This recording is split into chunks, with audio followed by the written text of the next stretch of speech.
Welcome. Thank you. Absolutely. Yeah, thank you very much for having me this morning. I will try to give you some insider information on what's going on. You probably heard some of the latest stories from the changes that have occurred down at the Board of County Commissioners. So I do bring greetings from my fellow commissioners, Commissioner Todd Portune, and our newly appointed and newly elected Vice President of the Board, Commissioner Dennis Dieters, who you might all know from Colerain Township. So I told Dennis yesterday that I was going to bring greetings from him here and probably how much you probably miss him already and coming down to Hamilton County. But don't be worried. He's got your interest at heart, and he's going to be still fighting for Colerain as well as the rest of Hamilton County. And I think Dennis is going to do an outstanding job being on the commission with us. So it's very exciting. So I got reelected to be president of the board this past Monday. We reorganized, and Dennis is vice president, and then Todd's our third commissioner. So there's a few changes that are occurring in Hamilton County, which are exciting. And I'm just going to give a quick update. I have to do the state of the county every year, which we're going to do in February. So I stole a couple of the slides from that to kind of give you a preview of that. If you're interested, the Rotary does it every year. It's February, I think, 11th this year down at the Hall of Mirrors. So if you want to participate in that, it's a great time, and the Rotary Club does a great job of presenting that. But just going through some of our updates here. So for our agenda in 2016, you know, looking at what we're trying to do and continuing on the great success we've had over the past several years in Hamilton County, we're going to continue to put public safety first. You know, folks, that's government's main job, is to make sure that our citizens are protected. So we're going to make sure that we do that. And as we go through a few more slides, you're going to see just how much we've invested in public safety within the county budget. Next up is protecting MSD ratepayers. So I didn't think when I became a county commissioner I would spend so much time in sewers. But that's what we tend to be doing, you know. It's just an incredible amount of money. And I got a few slides on that as well to kind of go into just what we're trying to do in order to protect the ratepayers. Because honestly, folks, to me, this is the biggest concern for our county's future, is how we're going to handle the MSD going forward and its operating structures, as well as the amount of money that we had to pay into it to fix it. And then we're going to continue to live within our means. You know, just every small business out here, you can't spend what you don't have. And definitely in Hamilton County, we can't. And so we have to make sure we right-size our budget, right-size our government to make sure that we can live within our means and afford the government that we can with the amount of money that we're receiving. And then we're going to continue moving the banks forward. I got an update on the banks project downtown and what we're doing this year, all the exciting things that are happening, and that big project that I think is you know, centerpiece for our county and our front door, so to speak, front lawn of our region. And then maintaining our critical public infrastructure. I'm not going to speak too much on this part, but if you guys have questions, but this is, you know, basically our roads, our bridges. I mean, just that kind of infrastructure that we need to make sure is sustained and taken care of in order to make sure that our community is safe and that businesses can thrive. And then this is an exciting one this year, preparing for the 2016 elections. I don't have a slide on this, but I'm going to briefly talk about it, and you can ask questions on it, because it is a pretty big year. And of course, Ohio has a big, you know, spotlight on us, and Hamilton County is one of those big spotlights too when you come to the state of Ohio. And so, as some of the issues that developed out of the last election that took place with our new e-books that were being used at the polling locations, there are updates that we're going to be doing to make sure that we get this year's right. We don't have any mistakes, and that first test drive will be the March primary on March 15th before the big show that will take place November 8th of this year. And then finally, we're going to continue our fight on the scourge of heroin. I know that's something that Dennis was working on here in Colerain Township, and he's actually going to continue that down at the county for us and picking up what lessons he's in best practices that have been done here in Colerain Township and applying it to other communities across Hamilton County to make sure that we continue to battle this, because this is, from a personal standpoint, a social standpoint, a problem that we're going to have to address because it's affecting families across our whole county. So our general fund, where does money all go, right? This is something like your family, your businesses, you make that pie chart to say, where are we spending all our money? And if you can definitely look at this chart, what jumps out, almost 75% of our general fund goes to law and order, as I like to say. The public safety portion of it is $81.9 million. That's the Sheriff's Department. That is also dealing with the Justice Center, the jail, and then also the Prosecutor's Office. And then on the judicial side, we have the court system, the clerk of courts. That's another $70 million. So folks, out of our $207 million budget, 150 of it is just spent on those two areas. So again, we are putting public safety first, because that is the role of county government. That's the role of what I believe government should be in making sure our citizens are protected. Because if people don't feel safe and where they're going to live, they're going to move away. They're going to go live in other areas. And so that's where we put a lot of our emphasis on within the county budget. And then the rest kind of breaks down general government operations, just all the other departments, Dusty's department at the auditor's office, the recorder's office, the coroner, all those other offices that we have, public works, the engineers department working with the streets, and then also our social services and economic development, which you can see is a very small part of our pie, but it provides probably one of the biggest return on our investments when we're just doing $1.9 million. But the amount of money you're going to see later on of how much we're getting back is massive.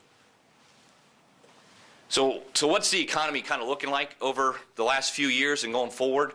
I mean, just this chart kind of shows the trends of our sales tax. And if you look at the county budget, we get our revenue sources from two main areas, and that's the sales tax, and that's also from our property tax. And from a standpoint, the property taxes have decreased because property values have gone down. And at the same time, our sales tax kind of got hit as well because of the economic downturn. So you had two forces colliding that really clobbered our budget. And today it was $207 million we're talking about. Well, about 2007, it was over $270 million. So we've decreased our county budget by $65 million. And you can see the reasons why. You have that massive dip in the middle there in 2008, 2009 because of the economic downturn. But we're starting to improve. And so basically for the last full year, we've seen a 5.2% increase from 2014 in our sales tax. So the trend's looking much better. But we budget conservatively because you don't know what's going to happen. So for next year, we're budgeting about a 1% growth. Even though we saw 5% growth over the past year, we're just going to budget to 1% because we're not sure what's going to happen. But over the last 5 years, from 2011 to 2015, we've actually averaged 4.6% growth rate. So another 5% growth rate there, which is tremendous. But unfortunately, over the last 4 months, we've seen our sales tax starting to go down. So we're seeing a trend that's not looking too good. And as you can see from Wall Street and what's happening in the economy, things are starting to look a little interesting. And so again, I think it was very wise on our part to budget to a 1%, excuse me, a 1% increase in sales tax because you just don't know. And the last thing we want to do is budget to a 5% increase. All of a sudden, we're only given 1%, and we don't have enough money to pay off all the different programs we've started. So we're definitely trying to live within our means and make sure that we budget accordingly. And this trend shows that we're starting to move out of it, but we'll see how the next few months go if that trend continues to grow in the right area, which anything above 1% is good for us. And if you have any questions anytime, please feel free to ask them. But I'm just kind of going to hit a couple of the highlights, the budget, MSD, and then economic development, and I'll open up for questions. So Metropolitan Sewer District. As you know, it's owned by the county financially, but it's operated by the city of Cincinnati. It's a 50-year agreement that was signed back in 1968, the year I was born. And so when I turn 50, that thing expires, so I think that's a good birthday present. But I have to turn 50 to get it. So there's a little downside to that. You know, it's something that is, I think, one of the massive problems that Hamilton County has to face and how we're handling the sewer district. The Metropolitan Sewer District, you know, just this year we passed an operating and maintenance budget of over $118 million and a capital budget of $300 million. So just operating and maintenance of just the system is over $100 million. Add on top of that, we also had debt service of over $238 million. I mean, sorry, total was $238 million. So that's another $115 million in debt service. So that's like your mortgage payment. So half of our operating budget is just going to pay the loans that we've taken out to do the projects that we have to do to get the consent decree from the EPA. That's just staggering that over 50% of our operating budget goes into debt service of just paying loans. And that's over $100 million a year right out the budget. And how do we pay for these things? MSD is not paid by income tax, not paid for property tax, not paid by sales tax. It's paid by the rates that are in your water bill and sewer bills. That's where we get the money from, is the ratepayers. So it's no extra sales tax. There's no extra, property taxes or property levies on it. It is strictly out of the rates that you pay every month when you get your bill. Well, actually every 3 months when you get your bill. So it's staggering. It is actually absolutely staggering.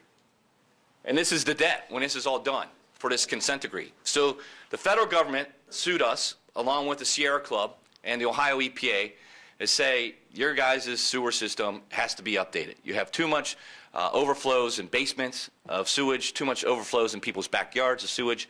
You need to fix the system. And it comes down to, we had these combined sewer overflows, CSOs, where basically stormwater and sewage water would be combined together when you had a massive storm. And so when that takes place, all of a sudden you got these massive rains that we have here, taking all this sewage water and just starts dumping it wherever it can because the system can't control it, can't hold it all. And so EPA has come in and said, you have to fix it. And they gave a price tag on that of $3.2 billion. And that's in 2006 numbers. So if you increase it to what 2015, that's about $4 billion that we're going to be paying on fixing the system. Now you ask, how'd they come up with that $3.2 billion? They kind of looked at our area, kind of looked at the usage, just kind of gave a, here's an estimate, and this is how much it's going to cost you. So I had a great question to our lawyers. I said, so if we go and we fix the system, and we fix all our problems, but if I do it for $2 billion, is that okay? And they're like, no, the EPA wants you to spend $3.2 billion. And we even had examples where we found projects where we have overbuilt the solution to one area, and it's amazing. So I'm like, we're going to overbuild this system, by 40%, and we're going to waste all this repair money because we don't need it. And the EPA said, yeah, we do that all the time. You're not the only one in the United States. We do it all the time because you just never know, and we'd rather be safe than sorry. And it's like, so we're actually going to be wasting ratepayers' money to build things that are just incredibly overbuilt and not needed because the federal government says you have to do it. And that's the kind of the rock and the hard place we're in. And what we've been trying to do is to continue working with the EPA to say, hey, you got to give us some relief. There's a couple of paths we're going down. One is coming up with alternative means of compliance, coming up with these green kind of technologies. Because when you get a sewer system, when you collect the water, you also have to treat the water before you put it back out in the system. So what if we don't collect the water and we divert it? Then you don't have to treat it, so you save money, and it goes back in the environment. So that's where some of the green projects come in with wetlands, where you have the runoff from the storms. We just suck it into the green land, and you don't have to pay for it because you don't have to contain it and you don't have to treat it. So they've been working with us, giving us some leadway on that, which has started to decrease our mountain of debt. This used to be massive, up above the $400 million, believe it or not. But we're making progress on this. But as you can see, this is what's going to crush Hamilton County if we don't control it and get in front of it. So one path is coming up with alternative ways of compliance. The other path is looking at going back to the federal government saying, we can't take it anymore. Well, our rates have increased double digits, almost triple digits over the last 10 years. Our ratepayers cannot afford it anymore. So we're doing those studies to kind of come back with data to show the federal government that you're going to break us. We're not going to be able to afford this mountain of debt for our citizens over the next, that goes out to 2060, over the next 40 plus years. There's no way. So the hope is we go back into federal court, we get relief from the EPA. We're going to battle it, because to me, I think this is what's really our future if we don't get in front of it and make sure that we can control those costs. And you've seen it played out. I don't know if you saw the story where the microbreweries, it's great. We have all this new beer brewing for folks who like to drink beer. It's really exciting to see all these different craft breweries popping up across our county. And then all of a sudden, they get hit with a usage fee from MSD because they're a waste product. And it's like they're going to go move. They're going to move North Kentucky. They're going to go move out to Butler County, Warren County, Claremont County. And it's like, here's just a small example of how this is going to start crippling our companies and making people want to move somewhere else. I have residents over in Anderson Township who are a block away from Claremont who's basically saying, across the street from me, their sewer rates are dramatically lower than mine because they are in Claremont County and I'm in Hamilton County. Why don't we just secede and go over to to Claremont County. I'm like, well, no, you can't do that. We need you guys to stay. We're going to keep fighting. But that's the problem that we have, is that families and businesses are not going to want to choose to live and work in Hamilton County if they can't afford it. And so we're going to keep fighting that and working with the EPA and hopefully figure out a resolution here to make sure that we protect the ratepayers. And it's not all doom and gloom. Here's some positive stuff. Focusing on Claremont County, we have our Hamilton County Development Corporation, HCDC, as a nonprofit organization that does a majority of our economic development work in Hamilton County. We technically do not have an economic development department within Hamilton County. We take that and give it out to HCDC to work, as long as some other organizations like the Port Authority, the Chamber, and also Ready, Cincinnati. And so just this past year, there's been a lot of revitalization in Colerain Township with the help of HCDC. I just passed by Northgate Mall on the way down there with the new H.H. Gregg and Escape Theater you were talking about, as well as Alta, Marshalls, DSW, and Michaels. That was over $21 million that was put in there, as well as from tax incentives, and it created over 140 jobs. And that was just in Colerain Township. Now, working further, HCDC with our county administration has established an enterprise zone program which allows Colerain to assist businesses to expand or locate within Colerain Township. And so some of those programs have assisted companies like Nolte Group, the Casker Company, Greater Cincinnati Dental Labs, as well as RB Tool, the Metalworking Group, and Universal Advertising. So these projects, just listed here, are $8.4 million in investment, and again, 350 jobs. So to me, this is the exciting news of what we're trying to do in Hamilton County and Colerain Township. And also, HCDC provides assist companies with real estate and personal property, and they've assisted the Metalworking Group, Thinkware Inc., ABC Early Childhood as well, Learning Center, and they've invested $4.4 million, which is another 250 jobs. So previous page, you have MSD, and what we're fighting. It's fighting for these small businesses, for your small businesses, to make sure that they prosper and are successful within Colerain Township as well as Hamilton County. And then I think it's my last slide, and we'll open up for questions. The Banks Project. So there's exciting news this year with the Banks Project. GE, which is my employer, actually, is opening up downtown. They're going to be moving into their new facility in September, and they're going to have approximately about 2,000 employees moving in there. And so the Banks Project is going to have a new life. We have another apartment project right next to it that will go online as well. And then we have the announcement of our hotel that's going to be right across from the Red Stadium. It's an AC hotel, which is done by Marriott brand. And, that's going to open up in spring of 2017. And it's going to have 171 rooms there. It's a $35 million project that's been kicked off. So there's a lot of excitement down in the Banks. We're looking at our next phase, phase 3, which is just south of the GE building by Paul Brown Stadium. We're trying to get some money in the state capital budget this year. We've asked for about $10 million to help us with the garages, the podiums, so we can build a landing to continue development on top of that. And there's a lot of different ideas. One we're trying to do is potentially maybe bring UC Law School down there along with their business school. To develop a kind of legal center that would be beneficial to get more people down there 24 hours a day and keep it moving in the right direction. So that's some exciting news from a Banks perspective. Hopefully next year the Bengals will win a playoff game. That'll be even more exciting news, but we'll have to wait another year for that. But there is a lot of good things that are happening downtown in Hamilton County. So that's all I have from a kind of an update.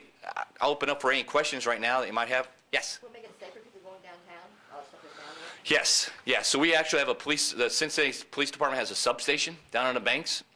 And so there's definitely a presence that is felt. So I think it's a positive from that standpoint.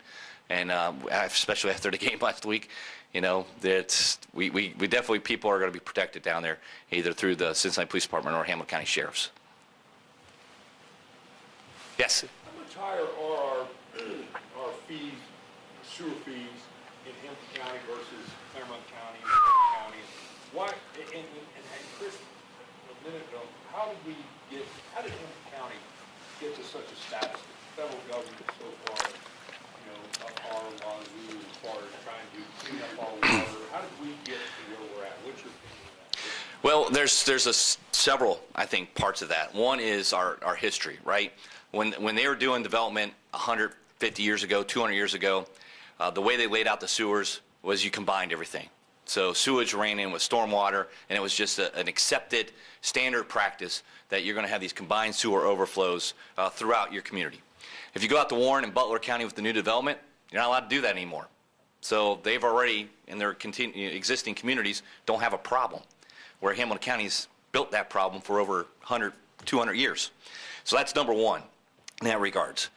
Secondly, I think it's also just our weather, right? We get a lot of rain. I've seen some numbers that say we get almost as much rain per capita as Seattle, Washington. And so with that, you get a lot of stormwater that then gets sucked into our sewer system, and it doesn't help. So that's number two. Number three is, people got fed up. Sierra Club, citizens, residents, I mean, that's who took it to the EPA to say, you got to get, Hamilton County to fix this.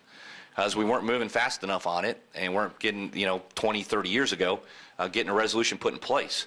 And so because of all those factors, 2006, the consent decree was put in to say you got to fix it. Now, the one thing about the consent decree is it's two phases.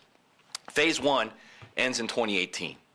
And by phase one, we have to accomplish a certain list of projects, which we've been doing. And we'll probably spend about over $1 billion when it's all said and done for that phase one. And we are the only sewer district in America that has two phases for a consent decree. If you go to St. Louis, you go to Detroit, you go to Pittsburgh, Atlanta, they don't. We are the only ones that got this negotiated that can break it out and help us. And the other part of it is phase two, which starts in 2018, has no end date. Now, that's positive and a negative, right? Positive is you can kind of keep pushing out and easing the burden over time, so you're not trying to do all this projects in a 10-year period, but maybe over a 30, 40-year period. It spreads that pain a little further and won't be a huge hit right now. But the other problem is there's no end date, right? And so if you want to get something done, you want to have a deadline in order to at least wrap it up so you're not getting affected anymore. Some people say, well, why didn't you fight the EPA? Why didn't you stick it to them? It's like, well, Atlanta tried, and Atlanta got a special master, a federal master, came in and took over their sewer system, took it out of local control. So the federal government took it over. And therefore, the federal government sets whatever rates they want to, and therefore it gets out of local control. So that's why we're in this kind of delicate dance, so to speak, with the EPA and making sure that they understand we're going to comply, but there's only so much that we can do in the time we have with the amount of money we're able to get from our ratepayers, because we don't want a federal master to come in. We don't want the federal government to come in and take over our sewer system, because it's just going to then really increase our rates. The difference in rates between the counties, I don't have that number specifically off my head, but you see the difference. And just looking at Hamilton County, our rates have increased double digits over the last 20 years. So it's really affecting us here, but we got to solve it. Northern Kentucky had the same situation. They decided to bite it all at once. They had a 15% rate increase one year and a 15% rate increase the next year, 30% in 2 years to try to get the money. Now, again, it's a smaller system, probably not as much cost as we have here in Hamilton County, because our amount of population, amount of businesses and families that utilize the system. And again, that's probably why Warren and Butler and Claremont County also don't have as much cost. But then again, they were developed later where they didn't put combined sewer overflows in their communities. So that kind of gives a layout. But I do not have the exact number of the difference. But it's enough that people are definitely notice it. Yeah.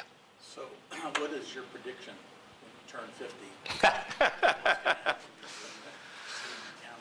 Well, so my prediction is it will not exist as it is today. So the way that the system's set up right now, where the county is the financial owner of it and the city is the operator of it, will not be what we have in 2018. And so what we're trying to do is start a process of working with the city and saying, we know we're not going to exist as we are today. How are we going to be different in 2018? That protects the ratepayers. Because to me, that's the most important part. Because if we don't have ratepayers, we're not going to get this done, and I'm not going to jail. So okay, I might have to if I,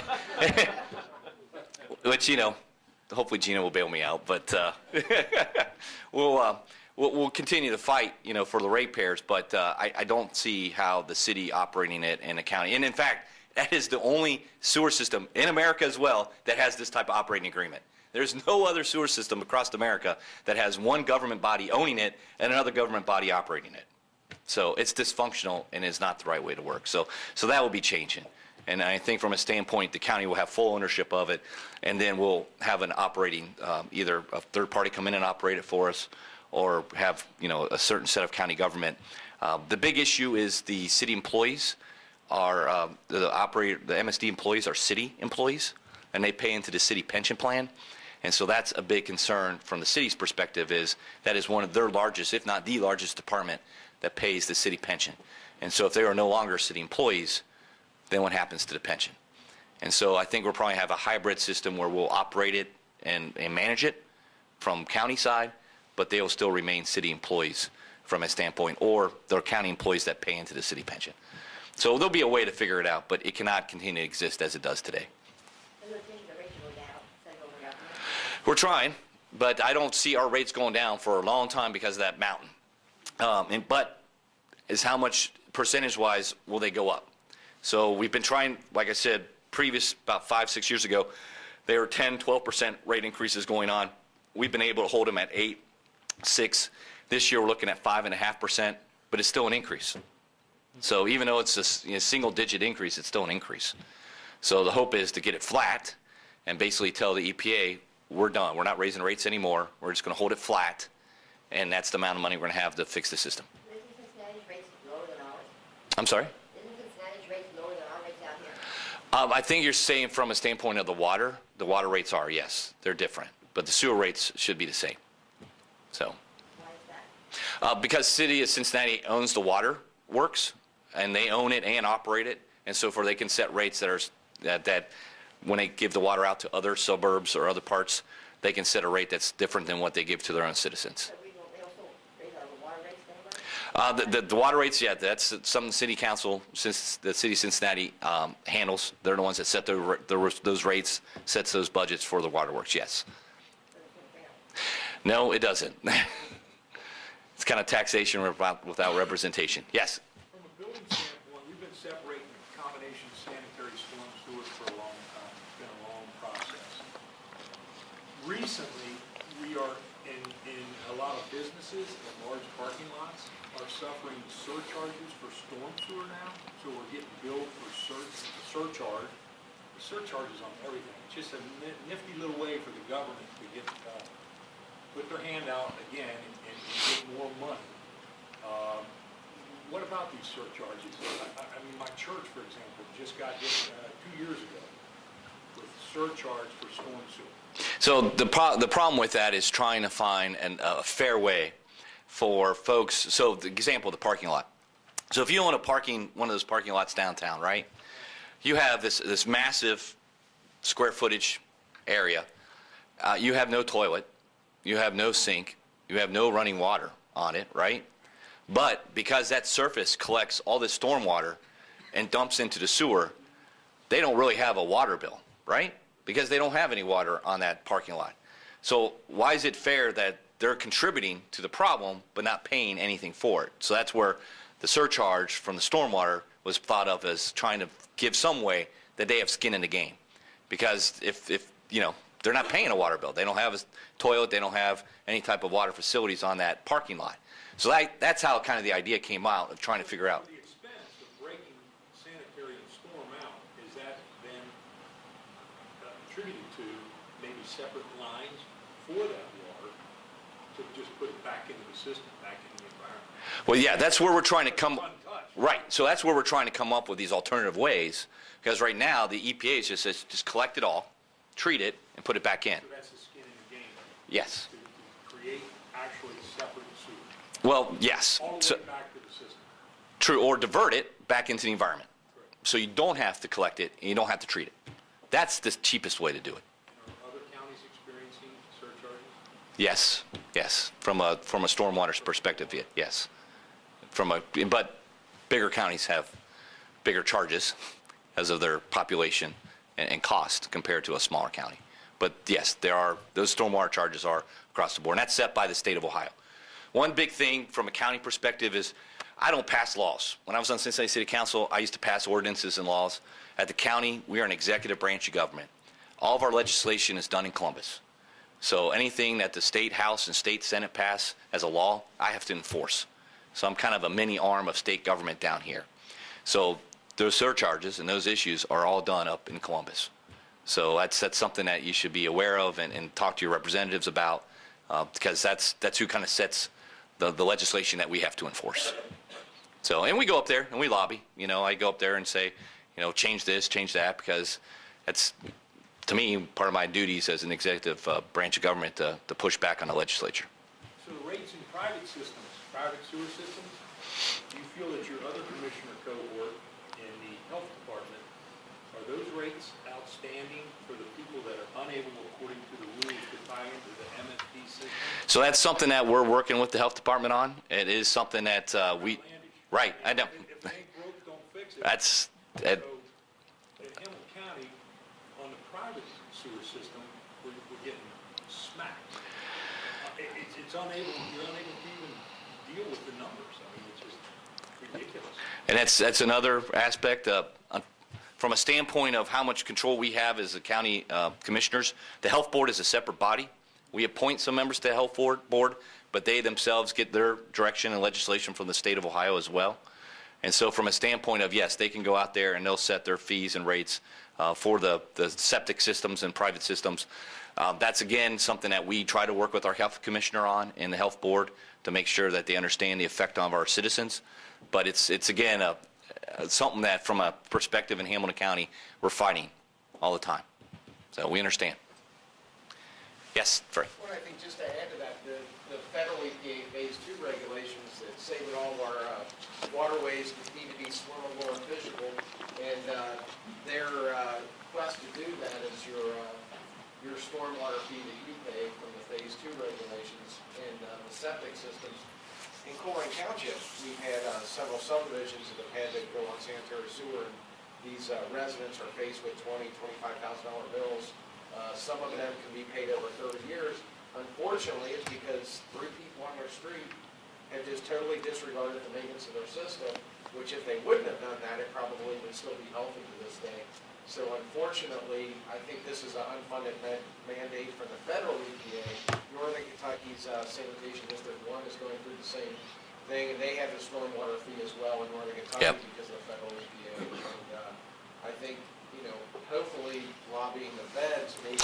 Well, that's exactly Frank. And I know over at SD1, they are definitely got a group of communities together to go to Washington to get relief, and that's the same with us. We're trying to, with the bigger communities, band together to say these regulations from EPA are just crushing our families and our businesses, and that's where we got to keep fighting, because that's at the end of the day, they're the ones that are really going to come down and fine us and you know, go after us in regards to the Clean Water Act. They went from regulating a 10-acre site to a 5-acre site, and now if you disturb a 1-acre site, you're subject to Phase 2 EPA regulations now. And it's very costly for a small builder or anyone to abide by those rules, but that's mainly a federal issue that I think hopefully we can change. These are just make it more realistic. Yep. I think over the last 8 years, you've probably seen the EPA become much more, I believe, much more, you know, involved and to the point where it's out of control. And I think. 8 years, we mandated a law. We came up with a law so that the taxpayer wasn't burdened any more than $12,000 in any one given install of tying into the sewer, or it should be more repair and protection. And then where does that money come from? Well, it comes from the taxpayer. Right. You know, so Right. It's one big pool. But, Yep. But if we could get relief from up top, from the EPA, it just helps all the way down here. But again, who would have thought sewers would be such an exciting topic? Yes. Yeah, I'm going to change topics. That's fine. What's been the economic impact of the banks in terms of tourism and people coming into work? It's been huge from a standpoint of just the amount of folks coming in. The park that's finally opened up down there with the carousel and the waterfalls and swings and the bike rentals, they've definitely seen a huge impact from a standpoint of numbers. I don't know exact numbers, but it's definitely been positive from that standpoint. Just the parking itself, By the time it's all done, we'll have one of the largest parking garages in the world down in the banks. It will stretch literally from Red Stadium all the way to Paul Brown Stadium. That's massive. But because we've been bringing in more online, more parking spaces online, it's been able to pay for itself and able to actually contribute into the bank's project, which is helpful. But from a standpoint, yeah, it's been very successful, and we just got to continue getting it done. And there's only a big chunk is left over by Paul Brown Stadium, which also is something that we have to deal with in regards to height restrictions on our buildings that we have with the lease with the Bengals. So as we develop that area, we're going to have to definitely work with the Bengals on it and make sure that we can, do what the lease says, but at the same time do what's right for economic development down there. Jack, did you have a question? I did, but you went on to a different topic. What I was going to ask is the problem with the sewer more judicial or administrative through federal government? Well, it's both, right? Because administratively, the EPA is the ones coming down and putting the hammer on us, but also judicially, we're in a consent decree with the federal court. So, if we don't live up to the terms of the consent decree, then we're violating the judicial side. It'll go after us. Unless you go back to court, you can't. Correct. And we will be going back to court. We have to. So, as I said, there's several routes we're going, and we're going to play every route possible. And the second question is that the Inquirer had a feature story about the Western Coast Viaduct. Yep. Have you had any thoughts or discussions on that? Well, yeah. We've been talking about it last year. We've known that it's an issue that we're going to have to address. We just had a discussion yesterday at our regular board meeting where the county engineer kind of gave us a little update on it. And it was interesting. He said that the Western Hills Viaduct was built during the same time Union Terminal was being built, and actually the railroad companies kind of helped out with it. And the cost of the project was $3 million back in 1930, right? $3 million. So currently the price tag is about $280 million to replace the Brent Spence Bridge. But he kind of compared, though, that $3 million back in 1930 dollars compared to today is roughly about $70 million. If we did just the same building, and it's like, well, why did it go up from, if it's about 70 million in today's dollars to 280? Well, they didn't have I-75 back when they built it. They didn't have some of the infrastructure that's already there that we have to work with. We had to span, about 6 railroad lines going across. And so because of that, we're looking to do a single span bridge instead of the piered bridge that's in existence right now. So all those are just adding to the cost of building it. The Jeremiah Burroughs Bridge that's on I-71 that crosses over to Little Miami, that was about a $90 million bridge to build. And so, that's a big bridge, spans a big thing. So if we didn't have some of the intricacies of the railroad yards as well as I-75 and also I-74 and, the Hopple or the Central Parkway, I think the price would be a little bit cheaper, but it's roughly about $280 million. And we own it. So the county owns it, but the city is the one that maintains it since it's in the city. And right now we're trying to get funding for it. We've already done planning and studying, engineering studies, so we've been working on it. It's now just trying to get the money together to start, phasing it out. And the railroads will help us, I'm sorry? Will it be widened? It'd probably be about the same size. We'll knock down the current one. So that's the other thing, too. If we just knock down what was in place and built new, it'd be cheaper. But because you can't, because all those people rely on that access, that's another part of the cost, is you're building a bridge right next to the other bridge. So it's, but the hope is that we get the money kind of put together and look at it. Again, to me, it's kind of like the Brent Spence Bridge. I feel like we've built a lot of bridges across the world. Why can't we build bridges here in America, right? I turn around and hear all these different projects that are being done in other parts of the world. It's time for us to fix our own crumbling infrastructure here in America. And that starts up at D.C. and the federal government, putting that money in place. So it's been too long we've been neglected. All right. Oh, yes. Can you talk about, you didn't mention yet what Hamilton County was doing with that heroin. So there was a task force that was put in place that went out and studied all the different avenues, because I don't think there's a single silver bullet that's going to cure the heroin issue.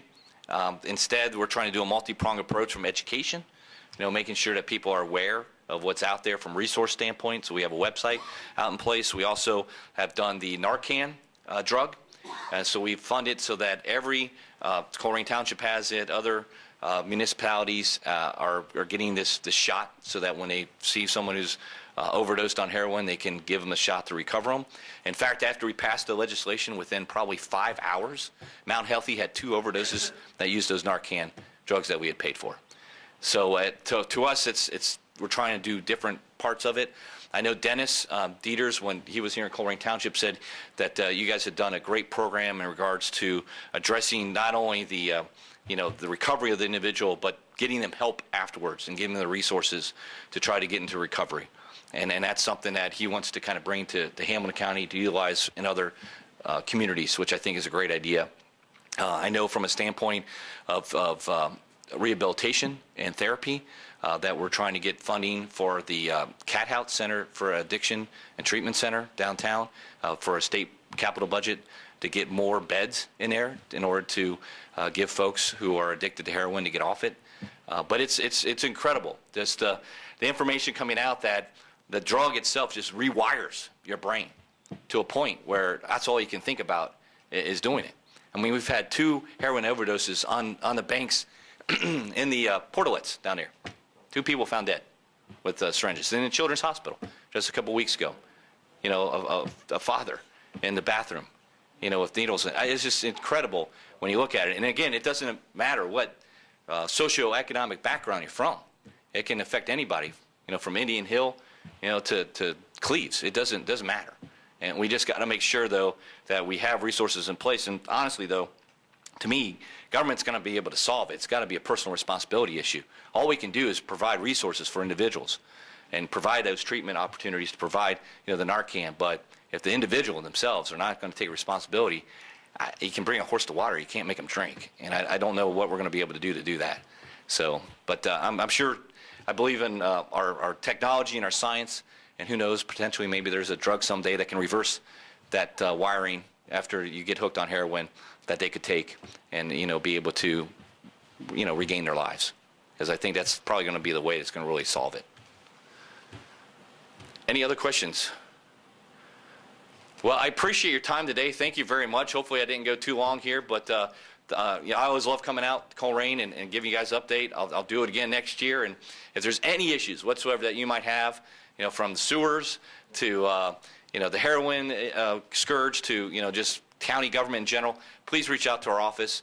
We've left some of our budget and brief books, too, by the table. It kind of gives an overview of county government and our budget for this year. But please do not hesitate to ask us, as we want to make sure that we're here for you because, you know, one of my first things I said getting county government is we want to make Hamilton County open for business. And we want to continue that, and we'll keep fighting for you every day. So thank you very much, and God bless. Have a great day.